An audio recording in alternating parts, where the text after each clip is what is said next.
युधिष्ठिर ने पूछा, हे मधुसूदन, कृपा करके मुझे यह बताइए कि आश्विन के कृष्ण पक्ष में कौन सी एकादशी होती है।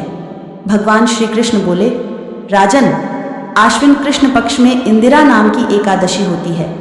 उसके व्रत के प्रभाव से बड़े बड़े पापों का नाश हो जाता है।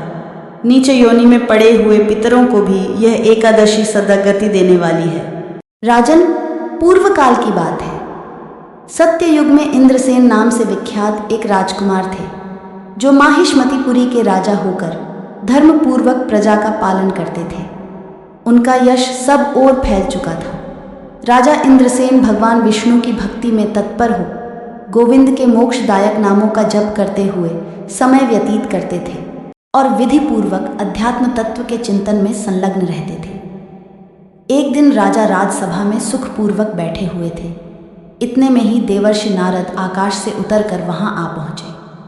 उन्हें आया हुआ देख राजा हाथ जोड़कर खड़े हो गए और विधि पूर्वक पूजन करके उन्हें आसन पर बिठाया।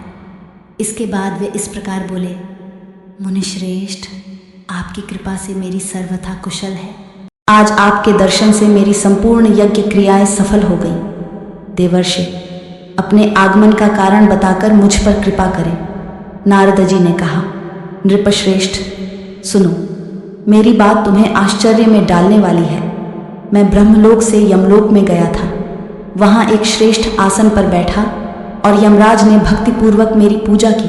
उस समय यमराज की सभा में मैंने तुम्हारे पिता को भी देखा था। वे व्रत भंग के दोष से वहां आए थे। राजन, उन्होंने तुमसे कहने के लिए एक संदेश दिया है, उसे सुनो। उन्होंने कहा है, बेटा, मुझे इंदिरा एकादशी के व्रत का पुण्य देकर स्वर्ग में भेजो। उनका यह संदेश लेकर मैं तुम्हारे पास आया हूं। राजन, अपने पिता को स्वर्गलोक की प्राप्ति कराने के लिए इंदिरा एकादशी का व्रत करो। राजन, विधि से आलस्य रहित होकर यह व्रत करो। इससे तुम्हारे पितर भगवान विष्णु के वैकुंठ धाम में चले जाएंगे। भगवान श्री कृष्ण कहते हैं, राजन, राजा इंद्रसेन से ऐसा कहकर देवर्षि नारद अंतर्धान हो गए। राजा ने उनकी बताई हुई विधि से अंतपुर की रानियों, पुत्रों और भृत्यों सहित उस उत्तम व्रत का अनुष्ठान किया। कुंती नंदन, व्रत पूर्ण होने पर आकाश से फूलों की वर्षा होने लगी। इंद्रसेन के पिता गरुड़ पर आरूढ़ होकर श्री विष्णु धाम को चले गए और राजर्षि इंद्रसेन भी निष्कंटक राज्य का उपभोग करके अपने पुत्र को राज सिंहासन पर बैठाकर स्वयं स्वर्गलोक को चले गए। इस प्रकार मैंने तुम्हारे सामने इंदिरा एकादशी व्रत के महात्म्य का वर्णन किया है। इसको पढ़ने और सुनने से मनुष्य सब पापों से मुक्त हो जाता है।